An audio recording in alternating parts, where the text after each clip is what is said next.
egy jával van. Ilyen lappal, talpon van, szóval. Olyan kábulva már, hogy becsföld, szervusz, kuruszatőleg. Kuruszatőleg. A régi, elmondom neked, várjál, mert elmondom én neked azt, hogy amikor kezdtek ezek a Orbán Viktorék lenni valaminek. Én azért a borozóhoz, a söröző volt a sarkon, és onnan indult el az Orfirenze vár. És onnan indult el a kis villamosból, és onnan indultak el Orbán Viktor és Tóth Tamás összetalálkozott, akkor még nem is ismerték egymást.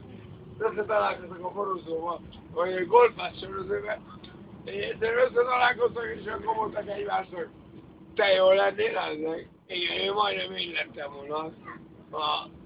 Én mondtam, hogy jól lennék. És én nem azt mondtam, hogy jól lennék annak, hanem egyszerűen kimentem.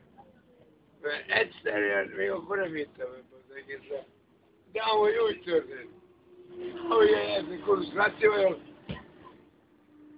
és nem titkom, nem titkom. Nálam.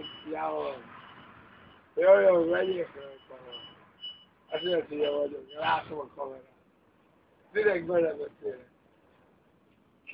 Vedd fel és tanulmányozatok át.